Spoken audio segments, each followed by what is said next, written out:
اعوذ باللہ من الشیطان الرجیم بسم اللہ الرحمن الرحیم رب السماوات والارض وما بینہما فاعبدہ واستبر لعبادتہ هل تعلم لہ سمیہ۔ ترجمہ جاری تھا سورہ مریم کا آیت نمبر 65 سے لے کے 72 تک۔ پہلے والی 64 نمبر آیت میں فرشتوں نے کہا کہ رسول خدا نے جناب جبرائیل سے پوچھا کہ دوبارہ تم دیر سے کیوں آئے ہو؟ وحی کا سلسلہ، مدت وحی کا سلسلہ کٹا رہا۔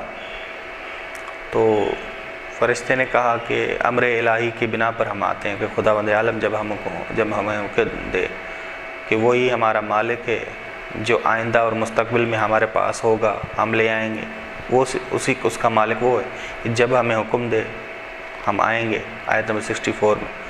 اور جو گزشتہ میں تھا، جو ہم لائے ہیں پہلے، وہ بھی خدا کے حکم کے مطابق، وہ بھی سب کچھ خدا کا تھا جو ہم لائے ہیں۔ وما بین ذالک، جو حال میں ہیں اب لائے ہیں، وہ بھی خدا کے حکم کے مطابق۔ ہم فرشتوں کے پاس جو حال میں ہیں وہ بھی خدا کے حکم کے مطابق ہم تمہارے پاس لائے ہیں۔ اب آیت نمبر 65 میں یہ فرشتے دلیل دے رہے ہیں کہ کیوں وہ مالک ہے، کیونکہ رب السماوات والارض، کیوں نہ ہو وہ مالک، کیونکہ وہ آسمانوں اور زمینوں کی تدبیر کرنے والا، وہی چلانے والا نظام پورا۔ وما بینہما، اور جو ان کے درمیان آسمان اور زمین کے موجودات سارے، اس کی تدبیر کرنے والا، مدبر، پرورش کرنے والا خدا ہے۔ فاعبدہ، پس تم اسی کی عبادت کرو، واستبر لعبادتہ، اور اس کی عبادت میں شدت سے ثابت قدم رہو۔ لفظ صبر جب باب افتعال میں جائے استبر بن جاتا ہے، ٹھیک؟ تو شدت صبر کا معنی دیتا ہے، شدید صبر، یعنی ہر دشواری میں اس کی عبادت پہ تم ثابت قدم رہو، مراد یہ ہر دشواری میں تم اس کی عبادت پہ شدت سے ثابت قدم رہو، مضبوطی سے ثابت قدم رہو۔ بس دشواری ہے تو مضبوطی بھی زیادہ چاہیے ہوتی ہے، صبر بھی زیادہ چاہیے ہوتا ہے، جوان مردی بھی زیادہ چاہیے ہوتی ہے۔ فاستبر لعبادتہ هل تعلم لہ سمیہ، کیا تم جانتے ہو کہ اس کا کوئی ہم نام ہو؟ کیا تم جانتے ہو کہ اللہ کوئی اور ہو، رحمان کوئی اور ہو، مالک کوئی اور ہو، رب کوئی اور ہو؟ نہیں، اس کے خدا کے علاوہ کوئی نہیں۔ خدا ہی اللہ ہے، خدا ہی اللہ ہے، رحمان وہی ہے، مالک وہی ہے، رب وہی، اور کوئی نہیں۔ هل تعلم، کیا تم جانتے ہو، لہو سمیہ، کہ کیا تم جانتے ہو کہ اس کا کوئی ہم نام ہو، اس کے جیسا کوئی کسی کا نام ہو؟ اللہ کسی اور کو کہا جا سکتا ہو، رحمان کسی اور کو، مالک کسی اور کو، رب کسی اور کو، نہیں، خدا ہی ہے۔ یقول الانسان، 66 نمبر آیت، 66 نمبر آیت 66، یقول الانسان، انسان کہتا ہے۔ انسان کون سا؟ جو 59 نمبر آیت میں ذکر ہوا کہ بعض جو صالح بنے انبیاء علیہ السلام کے، وہ برے تھے، طالح تھے، جنہوں نے نماز کو ضائع کیا، خواہشات نفسانی کی پیروی کی۔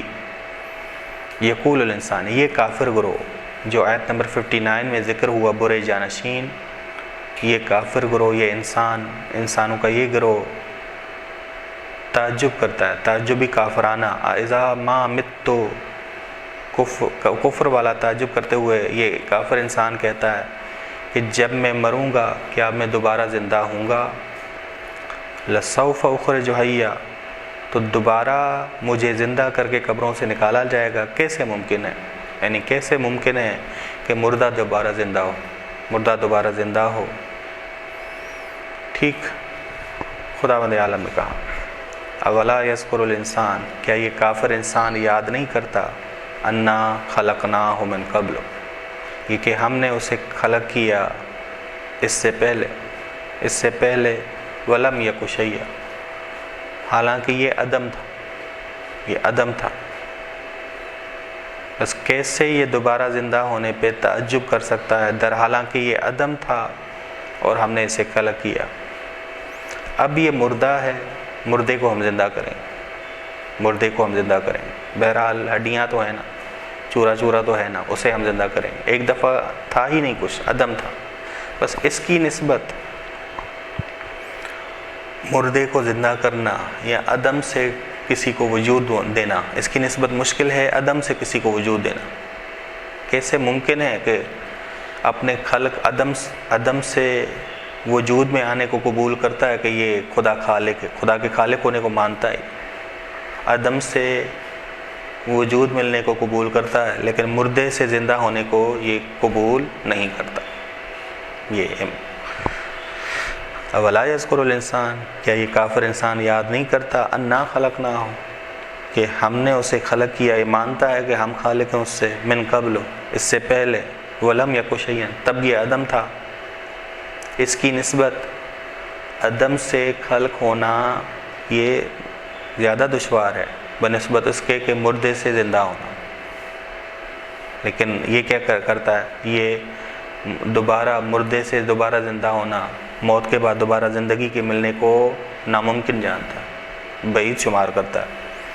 فَوَرَبِّكَ لَنَحْشُرَنَّهُمْ وَالشَّيَاطِينَ، تیرے رب کی قسم ہم ان کو اور ان کے شیاطین کو ساتھی بنا کر معشور کریں گے۔ یہ وہ شیاطین ہیں جو ان کے امام بن چکے تھے، یہ وہ شیاطین ہیں جو ان کے امام بن چکے تھے۔ تیرے رب کی قسم ہم انہیں معشور کریں گے، قبروں سے نکال کے اکٹھا کریں گے، اور شیاطین کو بھی جو ان کے بڑے ہوں گے، جنہوں نے ان کو گمراہ کیا، امام بنے، امام باطل بنے۔ ثم لنحضرنہم حول جہنم جثیا، اس کے بعد ہم زانوؤں کے بل انہیں جہنم کے گرد حاضر کریں گے۔ زانوؤں کے بل کنایا ہے، زانوؤں کو بل کنایا ہے، جثیہ مراد زانوؤں کے بل نہیں، مراد ہے عاجزی، پستی۔ پس ہم انہیں زانوؤں کے بل انہیں کھینچتے ہوئے جہنم کے گرد حاضر کریں گے۔ کھینچتے ہوئے زانوؤں کے بل یعنی عاجزی، پستی۔ اس کے بعد ہم عاجزی کی حالت میں ان کو کھینچتے ہوئے، یعنی وہ عاجز ہوں گے، وہ پست ہوں گے، پستی کی حالت میں ہوں گے، انہیں کھینچتے ہوئے جہنم کے گرد حاضر کریں گے، جہنم کے گرد حاضر کریں گے۔ ثم لننزعن من کل شیعۃ، پھر ہم ہر گروہ سے جدا کریں گے ان میں سے جو خدا رحمان کے احکامات کی سرکشی کرتا تھا۔ ثم لننزعن من کل شیعۃ ایہم اشد علی الرحمن عتیا، پہلے شیاطین کو اور نافرمانوں کو، گناہگاروں کو، دونوں کو اکٹھا جو ہے جہنم کے گرد حاضر کیا جائے گا۔ اب خدا کہہ رہا ہے ثم لننزعن من کل شیعۃ ایہم اشد علی الرحمن عتیا، پھر ہم ہر گروہ سے جدا کریں گے ان میں سے جو خدائے رحمان کے احکامات کی سرکشی کرنے میں شدید، جو نافرمان زیادہ تھا اسے ہم نکالیں گے، جدا کریں گے اور اسے امام بنائیں گے تاکہ وہ اس کی پیروی میں کیا کہاں جائے، جہنم میں داخل، اس امام باطل کی پیروی میں۔ دیکھیں جی، آپ دیکھیں قرآن کریم نے کہا کہ بعض لوگ گناہ میں حد سے بڑھ جاتے ہیں، جیسے فرعون کے لیے کہا کہ فرعون نے کیا کہا، انا ربکم الاعلی، میں اس مصر کا سب سے بڑا رب ہوں تمہارے۔ یہاں نمرود نے کہا انا اوحی و امید، میں زندہ کرتا ہوں اور مارتا ہوں۔ یہ بڑے دعوے تھے۔ بعض لوگوں کی نسبت، بعض لوگ صرف بتوں کو رب مانتے تھے، بعض لوگ خود کو رب مانتے تھے اور خود کو رب اعلیٰ سمجھتے تھے۔ بس یہ زیادہ نافرمان ہیں ان بعض لوگوں کی نسبت۔ بس ان زیادہ نافرمانوں کو امام بنایا جائے گا، ان کم نافرمانوں کی نسبت امام بنایا جائے گا، اور امام بنا کے جہنم میں ڈالا جائے گا، جہنم میں بھیج دیا جائے گا۔ ثم لننزعن من کل شیعۃ ایہم اشد علی الرحمن عتیا، پھر ہم ہر گروہ، گناہگار گروہ سے جدا کریں گے ان کو جو خدائے رحمان کی نافرمانی کرنے میں شدت اختیار کر چکے تھے، زیادہ آگے بڑھ چکے تھے، تاکہ وہ جہنم کی طرف امام بن کر ان کو اپنے گروہ کو لے جائیں. جیسے فرعون ہے کہ اس نے انا ربکم الاعلیٰ کہا، یا نمرود ہے کہ اس نے انا اوحی و امید کہا. ثم لنحن اعلم بالذین هم اولیٰ بہا صلیہ، پھر میں قسم کھاتا ہوں کہ میں حقیقی طور پہ جانتا ہوں ان کے بارے میں کہ کون حقدار ہے، کہ کوئی کم ہے یا زیادہ ہے جہنم کے درکات میں جلنے کا، کون زیادہ حقدار ہے جہنم میں جلنے کا، کوئی پسترین درکے میں جائے گا، کوئی اس سے کم تر درکے میں جائے گا. یہ خدا حقیقی طور پہ جانتا ہے. ثم لنحن اعلم، پھر ہم حقیقی طور پہ جانتے ہیں بالذین، ان جہنمیوں کے حوالے سے جو زیادہ حقدار ہیں کہ وہ جہنم کے نچلے درکے میں جائیں، پست درکے میں جائیں، اور کون حقدار ہے کہ اس سے کم تر درکے میں جائے، جہاں اس کی نسبت کم تر عذاب ہو وہاں جائے. یہ خدا جانتا ہے حقیقی طور پہ. یہاں یہ یعنی مشکل ترین آیات میں سے ایک یہ آیت ہے، آیت نمبر 71 قرآن کریم کی پیچیدہ آیات میں سے. وَإِن مِّنكُمْ إِلَّا وَارِدُهَا، اور نہیں ہے تم میں سے کوئی بھی جو داخل ہوگا جہنم میں، وارد ہوگا. بعض کہتے ہیں کہ یہ سب داخل ہوں گے، مومنین بھی جہنم میں داخل ہوں گے اور کفار بھی، سب جو کفار اور کفار کے جو ساتھی شیاطین ہیں. حالانکہ ریاضی کے مطابق چلیں، بات ہو رہی کفار اور ان شیاطین کی جو کفار کے ہمراہ ہوں گے، ان کی بات چل رہی. اگر ہم سیاق کو مد نظر رکھیں، ربط دیں آیات میں، تو بات ہو رہی کفار اور ان کے ساتھیوں کی، شیطانوں کی جو ہمراہ ہوں گے، جو ان کے امام بن جائیں گے، جو نافرمانی میں حد سے آگے بڑھ گئے تھے، شیاطین بن گئے، امام بن گئے ان کے. ٹھیک، اول یہ بات، بس سلسلہ ان کا چل رہا ہے، آیات کے حوالے سے گفتگو ان کی چل رہی، سیاق ان کا چل رہا ہے. ربط اگر دیں تو پہلے ان کی بات ہو رہی. دوسری چیز، اگر مومن یا انسان کامل کیسے جہنم میں جا سکتا ہے؟ اگر وہ جہنم میں جائے، جیسے دنیا میں انسان کامل کو آگ میں ڈالا گیا، تو وہ آگ کیا تھی کہ سلامتی والی تھی، ٹھنڈی تھی. انسان کامل کے لیے جہنم کی آگ ہوگی نہیں کہ وہ جلائے انہیں، وہ ٹھنڈی ہوگی. بس جہنم بھی ان کے لیے جنت بن جائے گی. یا نار کونی برداً و سلاما، اے آگ مجھ پہ ٹھنڈی اور سلامتی والی ہو جائے. بس انسان کامل کے لیے جہنم ہے ہی نہیں، وہ جہنم کی آگ بھی اس کے لیے ٹھنڈی.